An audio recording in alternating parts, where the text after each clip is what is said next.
अस्सलाम वालेकुम टीचर्स। कैसे हैं आप सब? अच्छा जी, ये जो आज का ट्यूटोरियल है, ये एग्जामिनेशन वालों की तरफ से आप लोगों के लिए बनाया जा रहा है, जिसमें आपको हम ये सिखाएंगे कि माइक्रोसॉफ्ट एक्सेल पर आप लोग अपना रिजल्ट कैसे कंपाइल कर सकते हैं। अच्छा जी, एक्सेल पे काम शुरू करने से पहले कुछ चीज़ें आप लोग के पास होनी चाहिए, यानी कि जिस जिस सब्जेक्ट का आप लोग सारे सब्जेक्ट्स के मार्क्स आपके पास होने चाहिए। आपके पास आपके क्लास की लिस्ट होनी चाहिए, ताकि हम उस पर आसानी से कॉपी पेस्ट करके काम कर लें। अच्छा जी, ये देखें, जैसे कि मैं क्लास 7A की लिस्ट मेरे पास एक मौजूद है।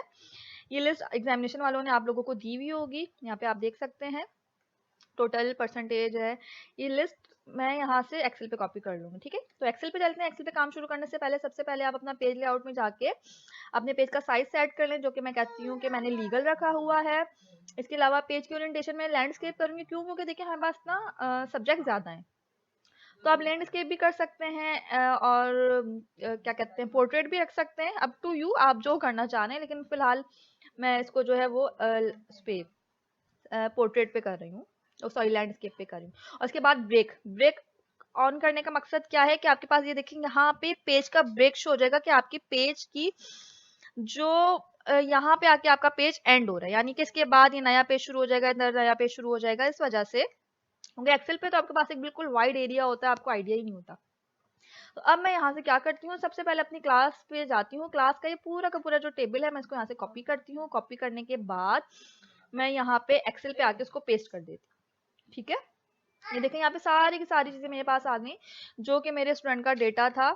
यहाँ पे आप देख सकते हैं सारा का सारा डेटा आ गया, जो पूरा का पूरा टेबल था। अच्छा, यहाँ पे ये देख सकते हैं कुछ वो दोबारा से जो आपने देखा होगा कि 2 पेज पे था, तो दूसरे पेज का हेडर भी यहाँ पे आ रहा है। इन 2 रॉ को जो है मैं सिलेक्ट करने के बाद, राइट क्लिक करने के बाद मैं यहाँ पे डिलीट कर देती हूँ। ठीक है, ये डिलीट हो गया। डिलीट होने के बाद मुझे क्या क्या चीजें कैलकुलेट करनी है? Number 1 total marks, number 2 percentage, percentage के अलावा कंट्रोल सी, और मैं इसी को मैंने यहाँ पे मुझे जो जो चीजें कैलकुलेट करनी है, तो परसेंटेज, परसेंटेज के बाद मुझे कैलकुलेट करना है ग्रेड, और ग्रेड के बाद मुझे कैलकुलेट करनी है पोजीशन।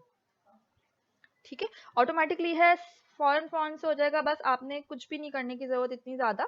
अच्छा, मैं थोड़ा सा यहाँ पे मैंने ये देखें, यहाँ पे सी के ऊपर मैंने क्लिक किया और मैंने यूं करके इसकी लेंथ बढ़ा दी। इससे क्या होगा कि आपके पास आपके नेम का जो कॉलम है वो थोड़ा बढ़ जाएगा। आपने इसी तरीके से देखें, ए पे जाके आप इसको ऐसे आगे पीछे करेंगे तो ए का कॉलम जो है वो थोड़ा सा क्या हो जाएगा, छोटा हो जाएगा। इसी तरीके से रोल नंबर का छोटा बड़ा आप जिस तरीके से एडजस्ट करना चाहें आप कर सकते हैं। आपको लग रहा है कि सबकी आपने जो है हाइट सेम रखनी है, अब जैसे कहीं पे बड़ा है कहीं पे छोटा है, तो हाइट सेट करने के लिए आप कंट्रोल ए करें। कंट्रोल ए करने के बाद जैसे कि आपने राइट क्लिक किया, ठीक है, कंट्रोल ए सब सिलेक्ट हुआ हुआ है। सिलेक्ट होने के बाद राइट क्लिक करके कंट्रोल ए, और यहाँ पे ऑप्शन आ रहा है रॉ हाइट का, तो रॉ हाइट जो है वो हम यहाँ पे फॉर एग्जांपल 17 रख देते हैं। ठीक है, अब देखें 17 बहुत छोटा है, और बढ़ा देते हैं हम। राइट क्लिक किया, रॉ हाइट हम यहाँ पे कर देते हैं 22। ये देखें 22 नॉर्मल लग रहा है आपको, ये देख सकते हैं आप लोग 22 ठीक है। लेकिन यहाँ पे नेम हमारा जो है वो बच्चों के नाम आप बड़ा करना चाहें बड़ा कर सकते हैं। ये देखिए यहाँ पे बच्चों के नाम बड़े हो गए। यहाँ से जाके आपको जो है देखें, आराम से आप आगे चीज पीछे चीजें करके चीजों को सेट कर सकते हैं। ये देखें 22 मैंने रख दी है, यहाँ पे सारा काम आपका सेट हो गया। ठीक है, आप चाहते हैं कि हर चीज सेंटर में हो, जैसे परसेंटेज जैसे देखें थोड़ा सा ऊपर हो रहा है, तो ये मैं फिलहाल आपको सिर्फ फॉर्मेटिंग बता रही हूँ। फॉर्मेटिंग के लिहाज से अब यहाँ पे आपने हर चीज जो है वो अपनी जगह पे तकरीबन आ चुकी है। कॉमिक्स को करना है, आप ये देखें ये पूरा सारी की सारी चीजें अपनी तकरीबन जगहों पे आ गई। आप चाहते हैं कि हर चीज सेंटर लाइन हो जाए, तो कंट्रोल ए करके आप होम पे जाएं, और ये देखें बीच में आ रहा है ऑप्शन, इससे क्या है हर चीज आपकी सेंट्रल लाइन हो जाएगी। तो ये ऊपर से भी सेंट्रल लाइन, और ये नीचे से भी सेंट्रल लाइन। ठीक है, ये सेंट्रल लाइन हो गई आपकी हर चीज। अब सेंटर लाइन करने के बाद अब हम चलते हैं एक्चुअल चीज की तरफ। तो फॉर्मेटिंग थी, ये तो हम बाद में भी आराम से सेट कर सकते हैं। ये पूरे का पूरा आपके पास डेटा आ चुका है। अब आपने क्या काम करना है, आपने सिंपल सा काम ये करना है कि आपको जो टीचर्स ने रिजल्ट दे दिया है वो यहाँ पे एंटर करना। फॉर एग्जांपल इंग्लिश में मैं, अच्छा, जो काम हम एक बच्चे पे आपने आपने काम कर लिया, तो सारा का सारा काम आपके बच्चों पे ऑटोमेटिकली आप अप्लाई कर देंगे। आपको हर बच्चे पे जाके अलग अलग फॉर्मूला लगाने की जरूरत नहीं है। फॉर एग्जाम्पल इंग्लिश में 50 के हैं, तो इंग्लिश में एक बच्चे ने 34 मार्क्स ले लिए, 50 मार्क्स ले लिए, 44 सो ऑन। ठीक है, इसी तरीके से मैं 5 बच्चों के डेटा पे काम कर रही हूँ, और 50 में से, तो इसलिए थोड़ा सा ध्यान रखते हैं। 5 बच्चों पे हो जाएगा तो इसका मतलब है ऑटोमेटिकली वो सब पे हो जाएगा। ये 50 हो गया, 23 हो गया, 45 हो गया। ये हमने कुछ भी, ये तो जाहिर सी बात है, ये तो वो मार्क्स होंगे जो टीचर्स ने आपको देंगे, आप उस लिहाज से जो है वो इस हर बच्चे के मार्क्स जो है वो एंटर करेंगे।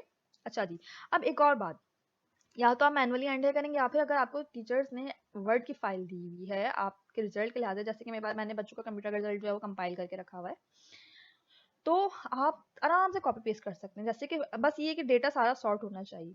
तो जैसे कंप्यूटर के मार्क्स हैं, मैंने यहाँ पे सिलेक्ट किया, कंट्रोल ये सिलेक्ट किया मैंने, रोल नंबर 1 से लेकर ये रोल नंबर 43 तक मैंने यहाँ से सिलेक्ट किया, कंट्रोल सी किया, और आप देख सकते हैं मैंने कंप्यूटर के कॉलम में जाके कंट्रोल वी किया, तो सारे के सारे मार्क्स यहाँ पे आ गए। आप देख सकते हैं यहाँ पे आ गए। इसी तरीके से आप हर सब्जेक्ट के मार्क्स उठाते जाएं, यहाँ पे लाके डालते जाएं, या फिर अगर आपको टीचर्स ने पिक्चर दिए तो फिर आप नहीं कर सकते, फिर आपको मैनुअली ही करना पड़ेगा।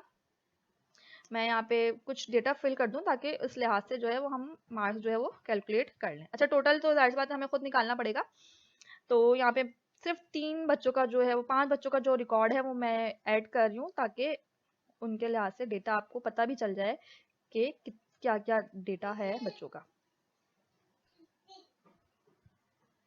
31, और ये थोड़ा सा, ये तो थोड़ा सा टाइम लगता है डेटा एंटर करने में, आपको पता है।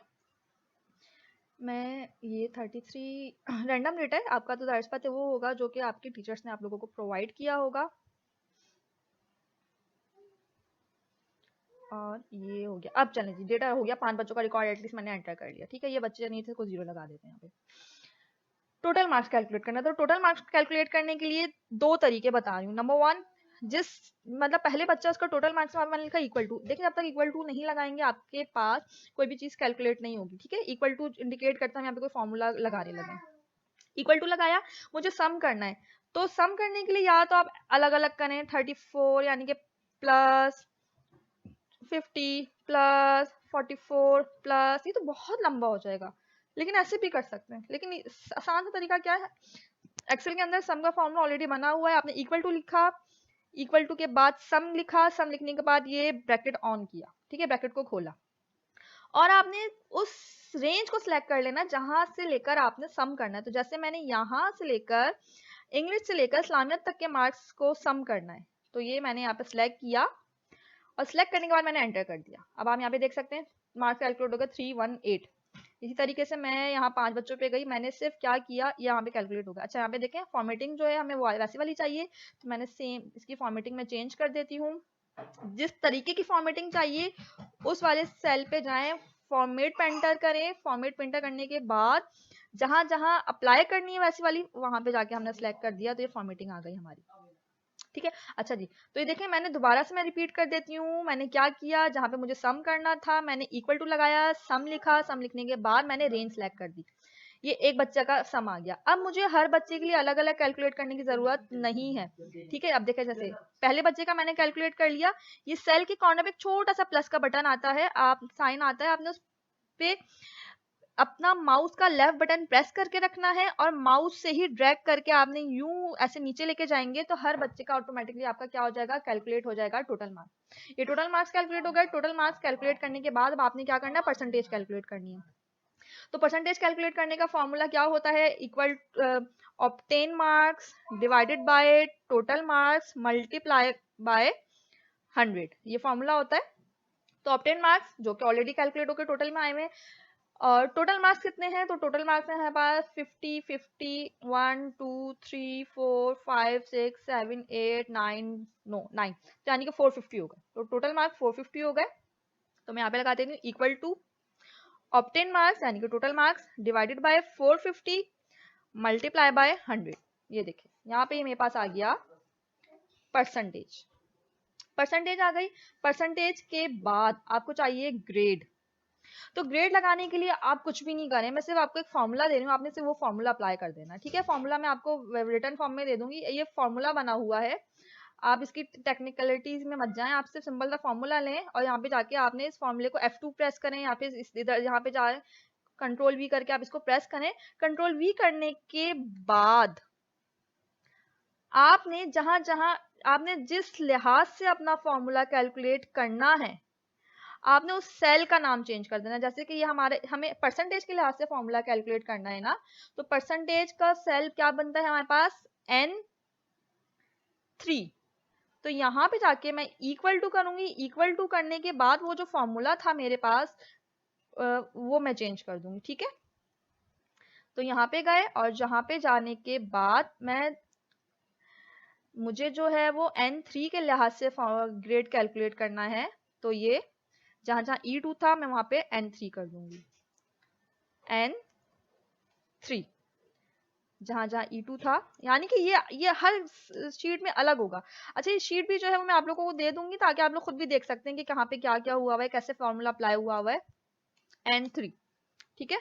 अब यहाँ पे देखें, ये 70 पे A बन गया। अब बस एक दफा काम करना है, बाकी सब पे खुद ही अप्लाई करना है। वही वाला काम किया मैंने। ये कॉर्नर पे प्लस का बटन आया था, इस यहीं पे मैंने लेफ्ट की प्रेस करके रखी और ड्रैग कर दिया। ये देखें ऑटोमेटिकली सबके पास ग्रेड आ गया, A C B C B। For example यहाँ पे मैं बच्चे की परसेंटेज जो थी वो थी 30% ना, फॉर एग्जाम्पल। तो यहाँ पे आप देखें मैं ड्रैग करती हूँ, वो बच्चे को फेल शो कर देगा। तो एक दफा का काम है, मैं दोबारा से रिपीट कर देती हूँ। ग्रेड कैलकुलेट करने के लिए जिस जगह पे ग्रेड कैलकुलेट करना है वहां जाएंगे, वहां पे वो फॉर्मूला कॉपी करना है। लेकिन फॉर्मूला हमें जो ग्रेड कैलकुलेट करना है वो किस परसेंटेज के लिहाज से कैलकुलेट करना है वो हमने अपडेट कर देना है। जैसे कि यहाँ पे अगर मैं F2 प्रेस करती हूँ इस पे जाके, तो N3 के लिहाज से यहाँ पे मुझे परसेंटेज कैलकुलेट करनी है। सॉरी, N3 की परसेंटेज के लिहाज से मुझे ग्रेड निकालना है। देखें N3 ये वाला सेल है, ठीक है। अब बस आपका ग्रेड आया और आपने क्या कर दिया, यहाँ पे जाके इसको ड्रैग कर दिया। अब ग्रेड के बाद है पोजीशन। पोजीशन पे अगर हम आते हैं तो पोजीशन निकालना भी आसान है, बस थोड़ी सी आपको एक बात समझनी है, गौर से देखें। वही दोबारा से लिखा है इक्वल टू, इक्वल टू लिखने के बाद जी, तो रैंक लिखा RAN के रैंक, रैंक के बाद ब्रैकेट ऑन किया। ब्रैकेट लगाने के बाद हमने रैंक किस लिहाज से देना है, हमने परसेंटेज के लिहाज से देना है। तो यहाँ मैंने क्लिक कर दिया परसेंटेज के डब्बे पे, ठीक है। तो जो कि था N3। अब मैं लगाऊंगी कॉमा। अब मुझे किस रेंज से किस रेंज तक जाना है, तो मुझे N3 से लेकर N4 N5 N6 N7 N8 तक जाना है, ठीक है। तो N8 तक जाना है तो उसके लिए मैंने लिखना है N3 से N8 तक। लेकिन मैं N के अराउंड जो है वो डॉलर साइन लगाऊंगी। ये एब्सोल्यूट के लिए होता है, तो $N $3, यानी कि N3 से लेकर $N $7। ये देखें पूरी की पूरा वो सिलेक्ट हो गया। यहाँ पे सिलेक्ट होके आ गया कि मुझे N3 से लेकर N7 तक के बच्चों को जो है वो रैंक देना, और ये मैंने ब्रैकेट बंद कर दिया, ठीक है। यानी स्टार्ट कहाँ से करना है, N3 से स्टार्ट करना है, और N3 से लेकर N7 तक की रेंज के दरमियान मुझे बच्चों को जो है वो रैंक देना है। तो एंटर किया तो अभी 17 नंबर 1 है। वही काम जो पहले करी थी दोबारा करूंगी, ड्रैग करके मैं यहाँ नीचे ले आऊंगी। अब आप यहाँ देख सकते हैं ऑटोमेटिकली हर बच्चे को जो है वो ग्रेड असाइन हो गया। 17 नंबर 1 है, 64 नंबर 2 है, 60 नंबर 3 है, 56 नंबर 4 है, और जो 53 और नंबर 5 है। अब हम इसको भी नीचे ले आते हैं। अब ये देखें, ये जो है वो परसेंटेज के लिहाज से N8 के लिहाज से, ठीक है। तो ये यहाँ पे आ गया नॉट अवेलेबल। ये जो है वो मेरे ख्याल से हम यहाँ पे कोई नंबर दे देते हैं 33, तो 33 के लिहाज से 70, और मैं दोबारा से इसको ड्रैग करती हूँ।